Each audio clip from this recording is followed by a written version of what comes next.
बुझाए, ठंडक लाए, सबको भाए जीरा सिप। MTH का जलजीरा जीरा सिप। जीरा सिप, असली रिफ्रेशिंग, असली स्वाद, असली मजा। MTH।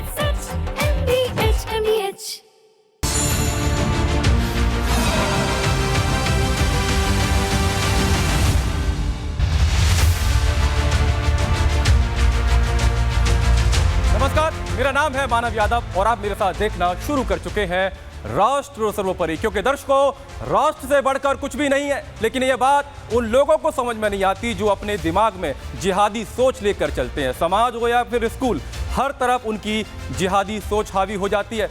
और ये बात मैं इसलिए कह रहा हूँ कि दर्शकों, माता पिता के बाद टीचर्स ही किसी बच्चे के सच्चे अभिभावक होते हैं, जो बच्चों का भविष्य तय करते हैं। और इसीलिए आप उन टीचर्स के भरोसे अपने बच्चों को स्कूल भेजते हैं, इस उम्मीद के साथ कि जब वो स्कूल जाएंगे तो कुछ सीखेंगे और एक बेहतर इंसान बनेंगे। लेकिन क्या हो कि अगर टीचर्स के दिमाग पर ही धर्म का कट्टर पर्दा पड़ जाए। क्योंकि कुछ ऐसा ही हुआ है हैदराबाद के प्राइवेट स्कूल में, जहां मुस्लिम टीचर ने बच्चों को होमवर्क में कलमा सीखने के लिए दे दिया। और फिर क्या था, दक्षिण से लेकर उत्तर भारत तक कलमा पर कोहराम मचा हुआ है। लेकिन सबसे बड़ा सवाल यह है कि बच्चों के साथ जिहाद वाली साजिश कौन कर रहा है और कौन है जो देश के भविष्य को गुमराह करने की कोशिश में लगा हुआ है।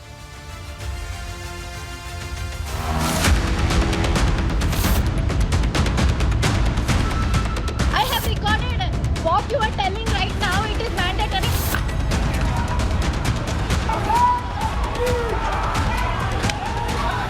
माना कि चार मीनार, गोलकुंडा किला, मक्का मस्जिद और फलकनुमा पैलेस हैदराबाद के शाही इतिहास की पहचान है, तो क्या अब हिंदू बच्चों को सुरह फतिहा पढ़ने का टास्क दे दिया जाएगा?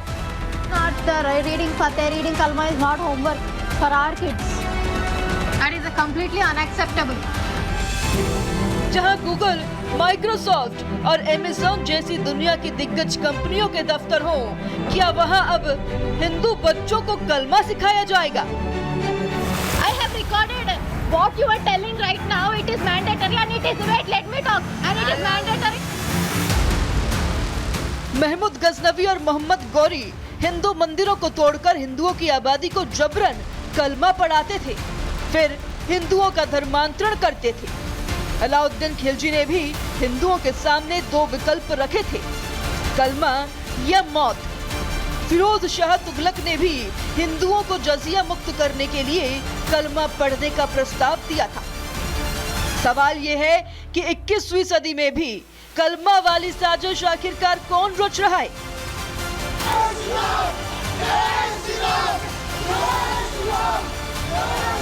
स्कूल को शिक्षा का मंदिर इसलिए नहीं कहा जाता है कि वहां सिर्फ हिंदू बच्चे पढ़ सकते हैं, बल्कि इसलिए कहा जाता है क्योंकि स्कूल में हर धर्म के बच्चे एक साथ बैठकर जिंदगी का सबक सीखते हैं। लेकिन क्या हो अगर किसी स्कूल में किसी हिंदू बच्चे की धार्मिक आस्था से खिलवाड़ किया जाने लगे? ऐसा हुआ है हैदराबाद के सईदाबाद के सक्सेस द स्कूल में। ये टीचर आयशा परवीन है। शेख आयशा परवीन को काम तो मिला था बच्चों को शिक्षित करने का, लेकिन आरोप है शिक्षिका आयशा परवीन ने हिंदू बच्चों के दिमाग में जहर घोलना शुरू कर दिया। आरोप है टीचर आयशा परवीन ने सेकंड क्लास के हिंदू छात्रों को बतौर होमवर्क कलमा पढ़ने और सुरह अल फतिहा का टास्क दे दिया। ये होमवर्क 11 और 15 जुलाई को दिया गया है, जो कि छात्र की डायरी में भी दर्ज है। मामला सामने आने के बाद टीचर आयशा परवीन को स्कूल में टर्मिनेट कर दिया गया है।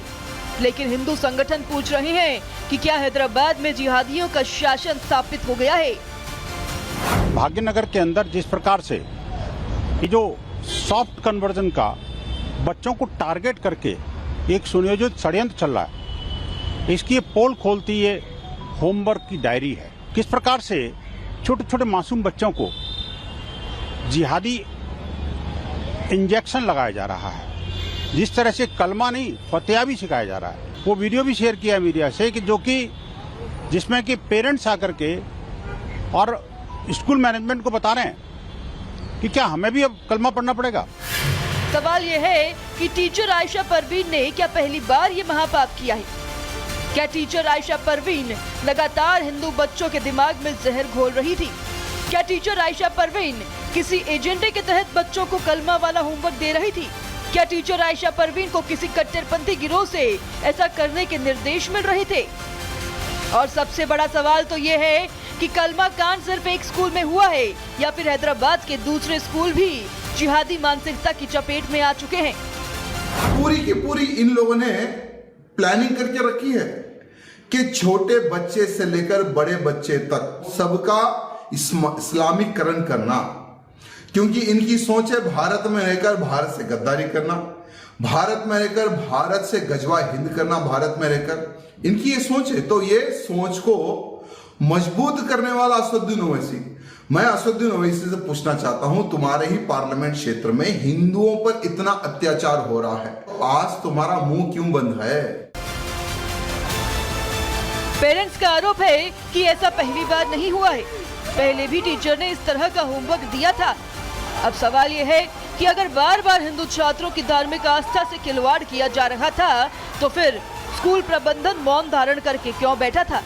क्या स्कूल प्रबंधन की शय पर ही ये खेल चल रहा था?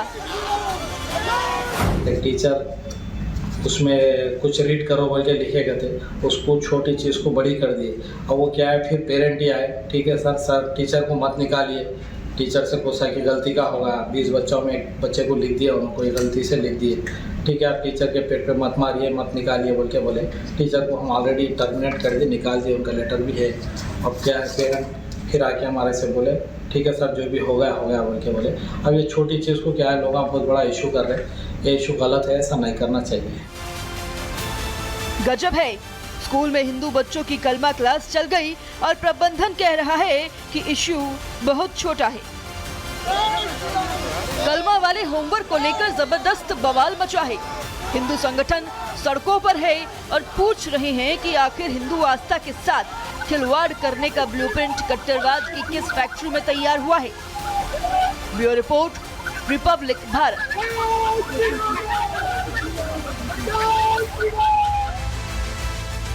तो ये तो रही दर्शकों बात उस टीचर की जो बच्चों से कलमा पढ़ने के लिए कह रही है, और अब बात करेंगे उस मौलाना की जो पढ़ तो भगवत गीता रहा है लेकिन गीता के श्लोक का एक तरीके से ऐसा इंटरप्रिटेशन कर रहा है कि अपनी कौम को ही बरगला रहा है। यूपी में योगी राज है और अच्छी बात यह है कि योगी राज में मौलाना भी भगवत गीता का पाठ कर रहे हैं, लेकिन दुख की बात यह है कि जिस गीता को पढ़ने के बाद जीवन की राह आसान हो जाती है, उस गीता को पढ़ने के बाद भी मौलानाओं की कट्टर सोच ठीक नहीं हो पा रही। आज आपकी मुलाकात करवाएंगे मौलाना जर्जिस अंसारी से। रेप के आरोप में ये मौलाना जेल की हवा खा चुका है और मौलाना अपनी ही कौम को बरकरार है, कह रहा है कि भगवान कृष्ण मुस्लिम थे। हैरानी की बात यह है कि जिस इस्लाम की उत्पत्ति ही आज से 1400 साल पहले हुई है, उस धर्म के कट्टर सोच वाले मौलाना जर्जिस ने गीता के श्लोक के साथ ऐसी छेड़छाड़ की कि आज हर कोई इस मौलाना पर कड़ी कानूनी कार्रवाई की मांग कर रहा है।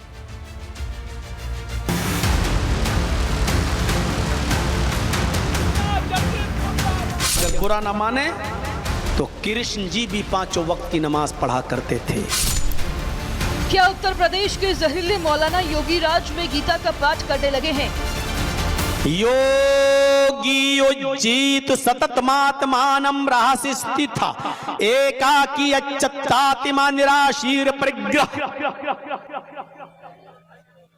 जिसमें कृष्ण जी अर्जुन से कह रहे हैं कि हाय अर्जुन, ईश्वर की जब पूजा करो तो पूरे शरीर का योग करो। योगी युज्जीत सततमात्मानं, पूरे शरीर का योग करो, यानी पूजा सिर्फ खड़े होकर नहीं, पूरे शरीर के साथ होनी चाहिए। क्या योगी राज में उत्तर प्रदेश के मौलानाओं को श्रीमद् भगवत गीता कंठस्थ हो गई है?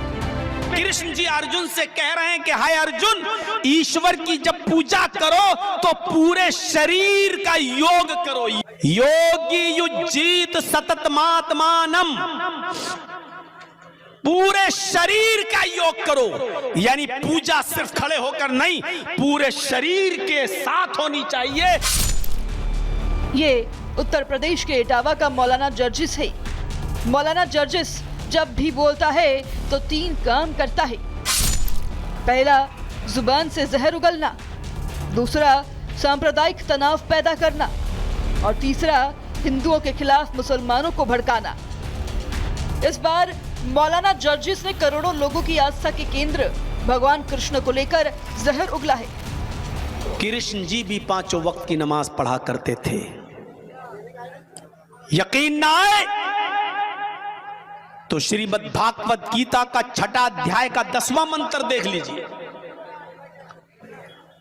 योगी युज्जीत सततमात्मानं रहस्य स्थिता एकाकी अच्युतात्मा निराशीर परिग्रह। मौलाना ने गीता तो पढ़ ली, लेकिन मौलाना की बदहवास बुद्धि में गीता का ज्ञान घुस ही नहीं पाया। तभी तो मौलाना जर्जिस गीता के श्लोक का सही मतलब नहीं समझ पाया और अपनी जहरीली तकरीरों में उल-जलूल बातें करने लगा। योगी युज्जीत सततमात्मानं, पूरे शरीर का योग करो, यानी पूजा सिर्फ खड़े होकर नहीं, पूरे शरीर के साथ होनी चाहिए और पूरे शरीर का योग होना चाहिए। आज हिंदू धर्म में चले जाइए, सिर्फ ऐसे हाथ उठाएंगे, ओम नमः शिवाय, बस हो गई पूजा। मौलाना जर्जिस गीता के जिस श्लोक का जिक्र कर उसे नमाज से जोड़ रहा है, उस श्लोक का मतलब नमाज से नहीं बल्कि योग से है। भगवत गीता के 6ठे अध्याय का 10वां श्लोक कहता है कि एक योगी का धर्म है कि वो निरंतर अपने मन, शरीर और आत्मा को परमात्मा में लगाए, एकांत जगह पर और खुद को अकेला करे और अपने मन और इंद्रियों को वश में रखते हुए सभी प्रकार की इच्छाओं और मोह से मुक्त हो जाए। आप स्वयं भी पहले हिंदू थे और फिर स्वयं तुम कन्वर्ट हुए हो यहाँ आकर के। अरे भैया, तुम ऐसे बयानबाजी दे करके हमारी भावना को आहत करते हो। ऐसे लोगों को तो इनको बाहर पाकिस्तान भेजा जाए। मौलाना का तो एजेंडा है हिंदू मुसलमानों में खाई पैदा करना, इसलिए मौलाना जर्जिस ने गीता के श्लोक को नमाज से जोड़ दिया। मौलाना के बयान पर अब हंगामा मचा है।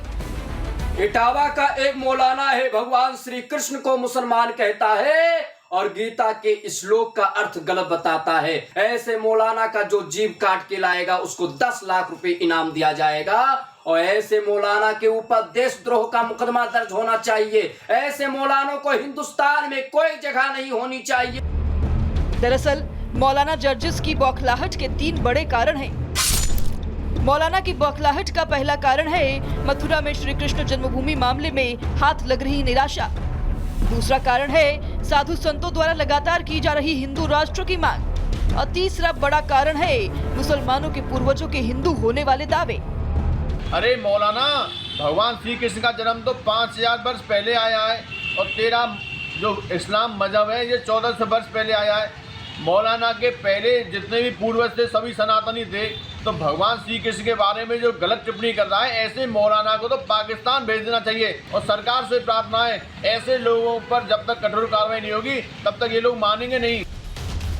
मौलाना की पीड़ा के और भी कई कारण हो सकते हैं, लेकिन सवाल यह है कि गीता के पवित्र श्लोक से छेड़छाड़ करने वाले मौलाना पर कानूनी शिकंजा कब कसा जाएगा। ये योगी जी की सरकार है और इनके अधिकारी खामोशी से बैठे हुए हमारे आराध्यों का अपमान सह रहे हैं। क्यों नहीं कड़ी कार्रवाई कर रहे हैं? जब अगर रामचरितमानस के पन्ने जलाए गए उसी वक्त कड़ी कार्रवाई होती तो वो जूता भी ना खाता। हम ही ने जूता चलवाया स्वामी प्रसाद मौर्य पे और जूता ही इनका दवाई है। चाहते कड़ी से कड़ी कार्रवाई करे सरकार। मौलाना जर्जिस ने सनातन को इस्लाम में फिट करने की जो कोशिश की है, उस कोशिश को हिंदू संगठन के कार्यकर्ताओं ने अपने जूतों के नीचे कुचल दिया है। हिंदू संगठनों ने मांग उठाई है कि मौलाना को तुरंत गिरफ्तार कर सलाखों के अंदर डाला जाए। Bureau report, Republic Bharat. अगर रामचंद्र एक शादी करता है तो रहीम से भी एक ही शादी की उम्मीद की जा सकती है, ये कहना है मध्य प्रदेश के मुख्यमंत्री मोहन यादव का। मोहन यादव सरकार ने साफ संकेत दे दिए हैं कि राज्य में बहुत जल्द यूसीसी लागू हो सकता है। मोहन यादव ने यूसीसी की वकालत करते हुए कहा है कि जब हमारा देश एक है तो अलग अलग धर्मों के लोगों के लिए अलग अलग कानून की क्या ज़रूरत है। यानी बात साफ है, गोवा उत्तराखंड के बाद पश्चिम बंगाल और अब मध्य प्रदेश में भी यूसीसी देखने को मिल सकता है। लेकिन इस कानून की जद में कौन रहेगा और किसे मिलेगी छूट, आपको दिखाते हैं इस खास रिपोर्ट में। अब से 8 दिन बाद हमारी विधानसभा में भी एक देश, एक निशान, एक प्रधान और एक विधान। मध्य प्रदेश के मुख्यमंत्री मोहन यादव का ये कोई मामूली बयान नहीं, बल्कि मुनादी है मध्य प्रदेश में बड़े बदलाव की, क्योंकि मध्य प्रदेश सरकार इसी महीने राज्य में यूसीसी यानी यूनिफॉर्म सिविल कोड लागू करने जा रही है। जनसंघ के संस्थापक डॉक्टर श्यामा प्रसाद मुखर्जी ने इस भाव को हमारे सबके सामने रखा और यशस्वी प्रधानमंत्री ने धारा 370 हटाते हुए कश्मीर का विलीनीकरण का पूरा अखंड भारत के बाद का हमारा अपना उस सपने को पूरा करने के लिए आगे बढ़े। ऐसे में हमारे राज्य के अंदर भी अभी विधान अलग अलग है। मतलब मध्य प्रदेश में अब विधान एक होने वाला है। घड़ी की सुई घूम रही है, वक्त ज्यादा नहीं बचा है। 20 जुलाई से शुरू होने जा रहे मॉनसून सत्र में सरकार यूसीसी बिल को विधानसभा में पेश करेगी। ऐसे में सवाल यह है कि यूसीसी लागू होने के बाद मध्य प्रदेश में क्या बदलाव होने जा रहे हैं। मध्य प्रदेश की बड़ी आदिवासी आबादी के रीति रिवाजों, वैवाहिक प्रथाओं और उनके संवैधानिक अधिकारों को सुरक्षित रखने की बात कही गई है। लिव इन में रहने वाले जोड़ों के लिए जिला रजिस्ट्रार के पास पंजीकरण कराना जरूरी होगा। अगर रिश्ता खत्म होता है तो फिर उसे निरस्त कराना भी जरूरी होगा। लिव इन में रहने वाले जोड़ों की जानकारी उनके परिवारों को भी दी जाएगी। यूसीसी के बाद सबसे बड़ा बदलाव यह होगा कि सभी धर्मों के नागरिकों के लिए केवल एक ही शादी मान्य होगी। मतलब रामचंद्र एक शादी करता है तो रहीम से भी एक ही शादी की अपेक्षा की जाएगी। राज्य के अंदर भी अभी विधान अलग अलग है। हिंदू अगर एक विवाह करेगा तो वो अपना उसका नियम अलग, उसकी वसीयत, उसके कानून कायदे अलग। लेकिन कोई मुस्लिम भाई अगर विवाह करेगा तो उसका धर्म के हिसाब से कानून अलग। अरे भाई एक देश है, अलग अलग कानून क्यों होना चाहिए? अगर रामचंद्र एक शादी करता है तो रहीम से भी एक ही शादी की अपेक्षा की जा सकती है। मुस्लिम बहनें भी हमारी बहनें, उनके जीवन में भी तो कष्ट आएगा, उनको क्यों अलग कर सकते हैं? सीएम मोहन यादव के बयान के बाद मध्य प्रदेश में सियासी शोर होने लगा है। कांग्रेस यूसीसी के ड्राफ्ट को सार्वजनिक करने की मांग कर रही है। सार्वजनिक करना चाहिए था, उसका प्रारूप क्या, कानून का प्रारूप क्या है, किसी को बताया क्या? यूसीसी में क्या लाना चाह रहे हो आप? ये तो बताओ, समाज को बता ही नहीं है। धोखा करना चाहते हैं आप तो, केवल यूसीसी करके गुड़ अपना फोड़ना चाहते। विधानसभा में रखें प्रारूप, कांग्रेस वहां बात करेगी। कानून बना रहे हैं आप, कानून ऐसे नहीं बनता है। कानून जो समाज के बीच में लाइए, कानून बनेगा, क्यों नहीं बनेगा? यूसीसी में तलाक लेने की प्रक्रिया सभी धर्मों की महिलाओं के लिए एक जैसी और आसान होगी। महिला चाहे किसी भी धर्म की हो, उसे अपने पिता की संपत्ति में बेटों की तरह समान कानूनी अधिकार मिलने की बात कही जा रही है। मध्य प्रदेश में भी कर रहे हैं, उससे जुड़ी हुई कैबिनेट की बैठक जगदीशपुर में आयोजित करने का निर्णय माननीय मुख्यमंत्री ने लिया और इस विधानसभा में भी वो पारित हुआ। गुजरात और उत्तराखंड में यूनिफॉर्म सिविल कोड लागू है। तत्कालीन सीएम शिवराज सिंह चौहान के वक्त दिसंबर 2022 में मध्य प्रदेश में यूसीसी की नींव पड़ी थी और अप्रैल 2026 की कैबिनेट बैठक में यूसीसी का खाका खींचने के लिए एक उच्च स्तरीय विशेषज्ञ समिति के गठन को हरी झंडी दे दी गई। मुख्यमंत्री मोहन यादव ने अपने मंत्रियों और अधिकारियों को गुजरात और उत्तराखंड के यूसीसी मॉडल को समझने के निर्देश दिए थे। फिलहाल यूसीसी ड्राफ्ट अब कानून बनने के लिए तैयार है। Bureau report, Republic Bharat. लेकिन एक सवाल यहां पर मोहन यादव से भी बनता है, क्योंकि बीते एक महीने से मोहन यादव सरकार लगातार सवालों के घेरे में है, क्योंकि कभी तालाब गायब हुए, कभी कॉलेज गायब हुए और कभी अस्पताल गायब हो गए। ऐसे में क्या यूसीसी का जिक्र करके मोहन यादव इन तमाम मुद्दों से जनता का ध्यान भटकाना चाहते हैं? ये सवाल भी यहाँ पर हम पूछ लेते हैं। चलिए अब खबरों में आगे बढ़ते हैं। दर्शकों, बीते 50 साल से ब्रिटेन में हजारों चर्च बंद हो गए, जबकि मस्जिद और इस्लामिक केंद्रों की संख्या लगातार बढ़ रही है। और ताज़ा मामला एक हिंदू मंदिर से जुड़ा हुआ है। ब्रिटेन के एक शहर में 40 साल पुराने हिंदू मंदिर की ज़मीन को एक इस्लामिक संगठन को बेचे जाने का मामला सामने आया है और इसके बाद ये मामला कोर्ट पहुंच गया है। मंदिर प्रबंधन का कहना है कि ये केवल एक पूजा का स्थल नहीं, बल्कि हजारों हिंदुओं की सांस्कृतिक पहचान का भी केंद्र है।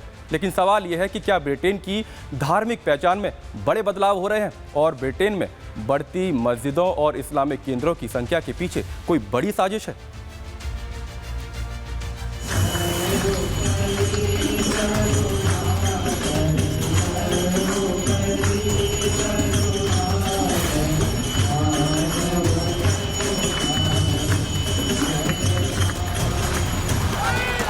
श्री राम की ये गूंज अयोध्या के राम मंदिर से नहीं, बल्कि अयोध्या से 7,000 से ज्यादा किलोमीटर दूर ब्रिटेन के शहर पीटरबरो में उठी है।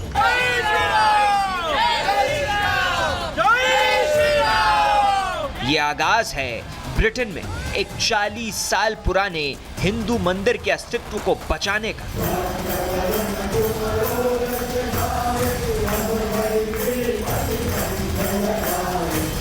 ब्रिटेन में हिंदुओं की एकजुटता वैसी है जैसी कभी अयोध्या में दिखी थी।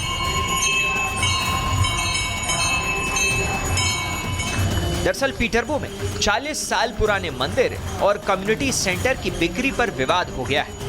पीटरबरो सिटी काउंसिल ने न्यू इंग्लैंड कॉम्प्लेक्स को नीलामी के बाद एक मुस्लिम संस्था यूनाइटेड किंगडम इस्लामिक मिशन को बेचने का फैसला किया। इसी परिसर में भारत हिंदू समाज का मंदिर भी है। इलाके के हजारों हिंदू यहाँ पूजा करते हैं। हिंदुओं का आरोप है कि उनके साथ छल किया गया। पूरी प्रक्रिया इतनी गुप्त और अस्पष्ट रही कि हमें बताया गया कि हम बोली हार गए हैं। पीटरबरो सिटी काउंसिल के फैसले पर हिंदू भड़के हुए हैं, प्रदर्शन कर रहे हैं। मंदिर के बाहर सनातनियों का हुजूम उमड़ा है। जय श्री राम के नारे के साथ सिटी काउंसिल के फैसले पर नाराजगी जताई जा रही है। भारत हिंदू समाज संगठन का आरोप है कि काउंसिल ने मंदिर की करीब 40 साल पुरानी धार्मिक और सामुदायिक भूमिका को नजरअंदाज किया। नीलामी में भी गंभीर खामियां रही हैं। हमारे पास हाईकोर्ट जाने के अलावा कोई ऑप्शन नहीं है। अब हाईकोर्ट ही फैसला करेगा। हिंदुओं का आरोप है कि एक बोली की खातिर हिंदुओं की साख नीलाम कर दी गई। चंद पैसों के लिए ब्रिटेन के प्रशासन ने अपना ईमान बेच दिया। सवाल यह है कि क्या सनातनी धरोहर पर कट्टरपंथी जिहादियों की नजर है? हम उम्मीद कर रहे हैं कि सही फैसला लिया जाएगा। हमें किसी से कोई दिक्कत नहीं, हम साथ रहते हैं। इसका धर्म के साथ कोई लेना देना नहीं है। मंदिर प्रबंधन ने साफ किया कि उसका विरोध मुस्लिम संस्था से नहीं बल्कि काउंसिल के फैसले और प्रक्रिया से है। अब कोर्ट जांच करेगा कि संपत्ति बेचने का फैसला कानून और समानता के नियमों के मुताबिक लिया गया था या नहीं। इलाके में रहने वाले 18,000 से ज्यादा हिंदुओं ने करीब 1.4 मिलियन पाउंड की बोली लगाई थी। हालांकि इस्लामिक मिशन की तरफ से इससे ज्यादा बोली लगाई गई, लिहाजा स्थानीय प्रशासन ने जमीन को इस्लामिक मिशन के हवाले करने का फैसला कर दिया। सवाल ये कि क्या ब्रिटेन में कट्टरपंथियों ने अब हिंदू समुदाय को टारगेट करना शुरू कर दिया है? जिहादियों के चंगुल से क्या हिंदू मंदिर बच पाएगा? Bureau report, Republic Bharat.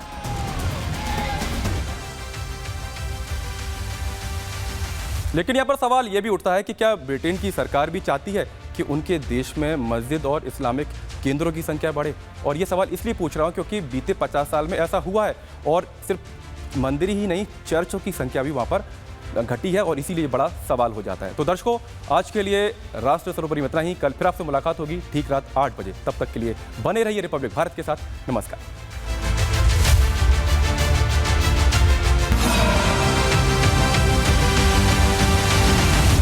चमकी चाट से क्या बना है? सैंडविच, लस्सी और छाछ और हर घूंट में चमकी चाट। ड्राई फ्रूट और दही बड़े। चमकी चाट से स्वाद बढ़े। असली स्वाद सिर्फ चमकी चाट।